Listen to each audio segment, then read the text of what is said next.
Today on Stitchless TV, we are going to make Chanel inspired bustle top.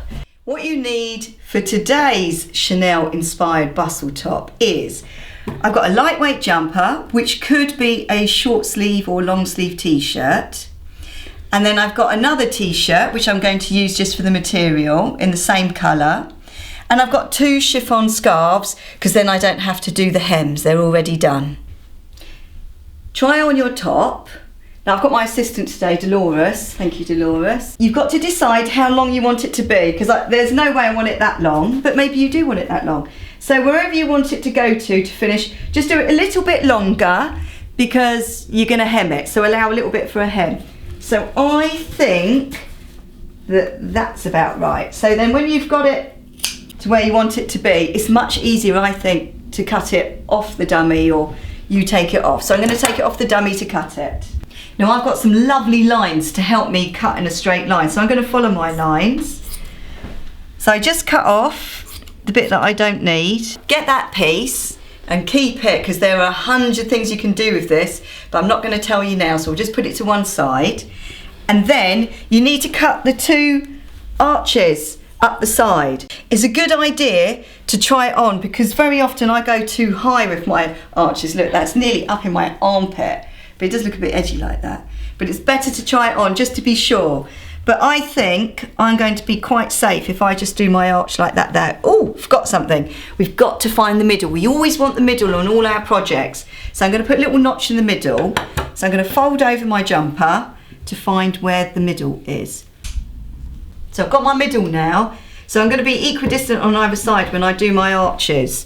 So let's just steam in and do it. So I'm going to cut one arch, coming to about,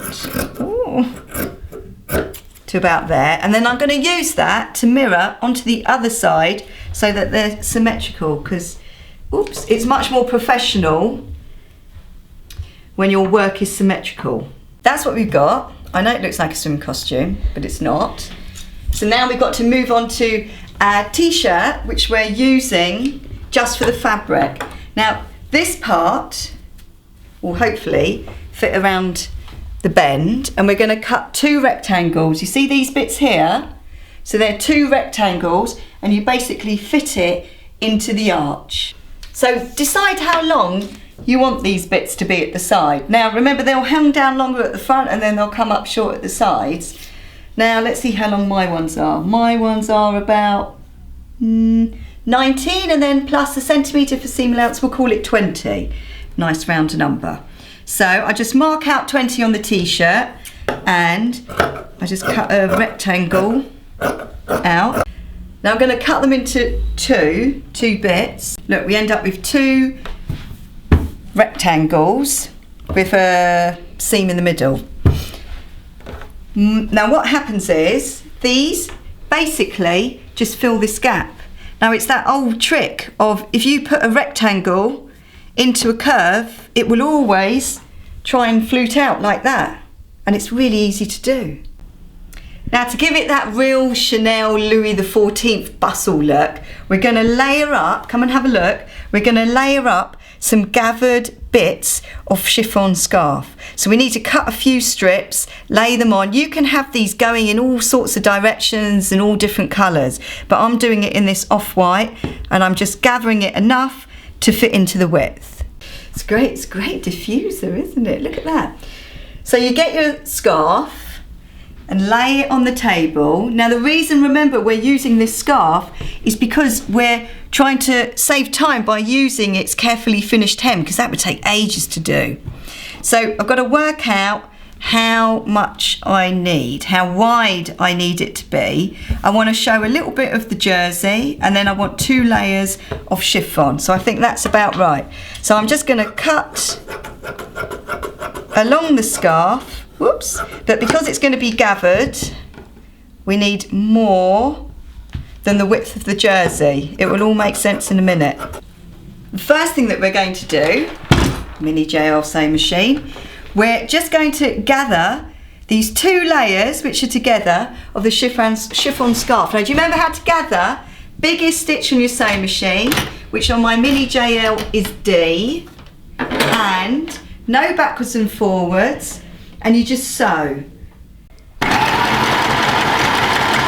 So just biggest stitch with a centimetre seam allowance, because then what happens is, remember, when we've sewn it, we just pull one thread, that's very important, the top or the bottom but not both, so that it gathers, and that's as simple as that. I'm pulling one thread, not both threads, because then nothing will happen. One thread, as simple as that, and I'm just doing little bunches.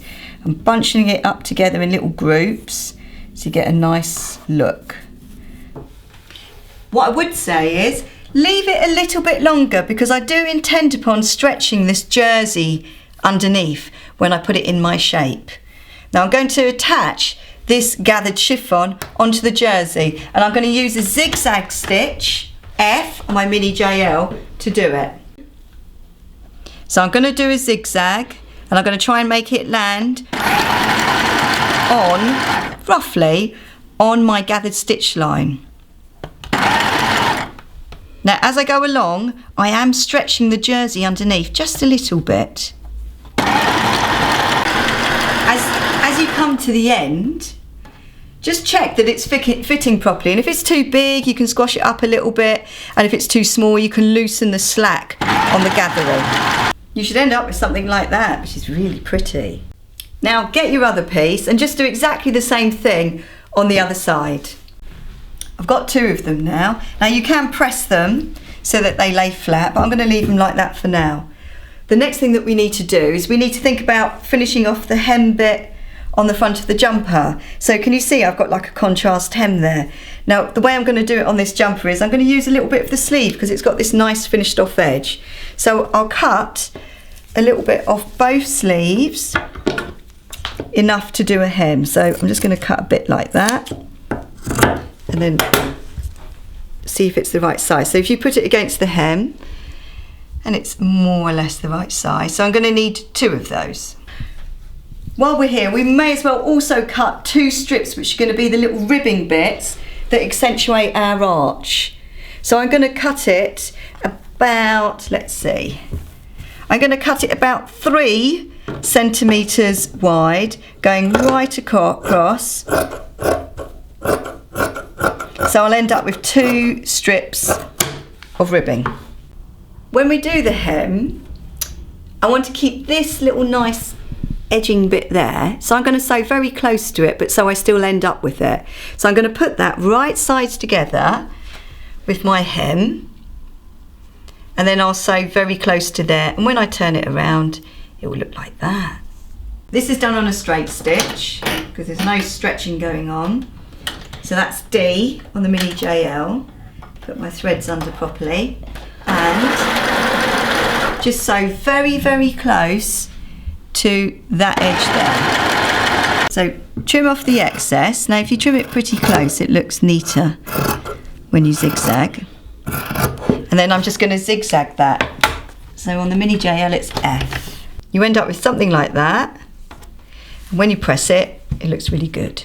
Do exactly the same on the other side. Now remember, always press your work as you go along because it's a much more professional finish. So now we get to this bit, the ribbing that accentuates the arch. Now those 2 bits that I cut off the t-shirt, I don't know if they're going to fit or not, and it's quite possible that I'm going to need to stretch them. So I'm just going to roughly fit them around the arch and see how much I need to stretch them. So I can see that I do need to stretch. Now they've turned into this curly sort of mess thing, but hopefully when I press them, so I'm pressing them wrong sides together. I think I'm going to go on that one. Wrong sides together and just going all the way along like that. But as I go along, I'm just giving it a little stretch as I go. Now this technique we use on so many of our projects. If you look at how to make a t-shirt, we use it for finishing off the neckline on there, and also a Prada scarf top. We finish the neckline with this stretched ribbing finish. So look, it is like magic. Have a look. So that's the original length. So just by my stretching it a little bit, I've acquired an extra, what's that, 10 centimetres? even though we have been stretching it, we still stretch it a bit when we put it on our jumper. You can just go and put it on just like this with a raw edge, but I can't quite handle doing that. So I'm going to do this to get a neat finished off edge. Now, do I have one on here? Like this.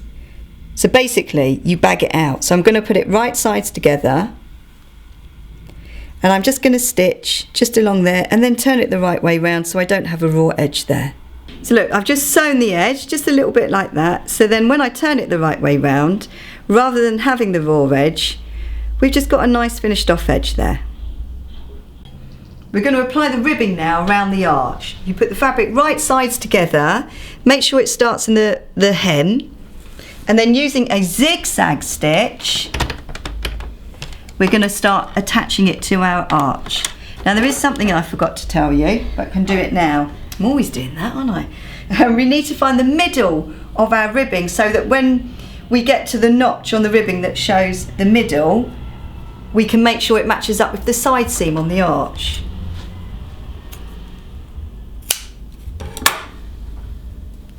So as we're going around the arch, so starting backwards and forwards, using a zigzag stitch, and we're very close to the edge. So effectively we're overlocking the edge whilst putting it on. Now I am not stretching the jumper,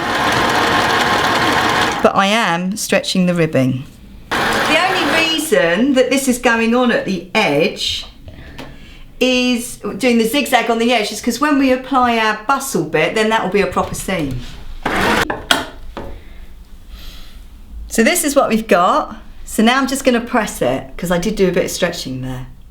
So as you press, stretch and press, stretch and press. Okay, stretch and press, stretch and press.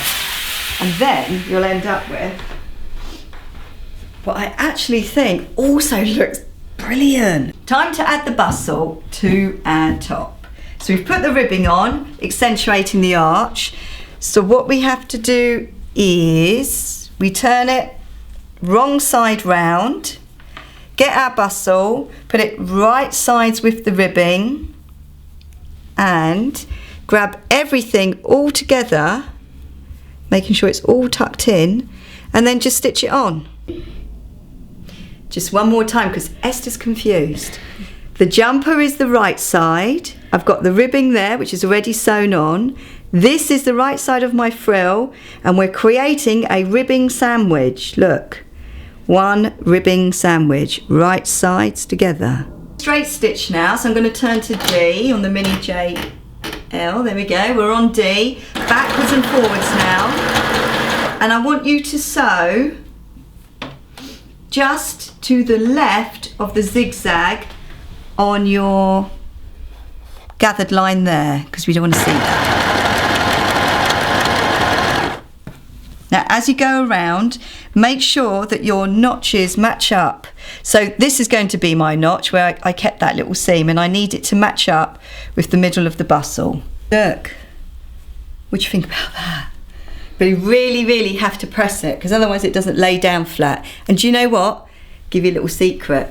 Mine didn't meet up properly at the back. Where is that? But do you know what? It doesn't matter. You can just leave it like that. This is actually quite important. When you're pressing it, make sure that you press those seams away. Have a look. See these seams here? I am going to trim them back and zigzag them, but for the moment I need to push them away and bring the ribbing forward.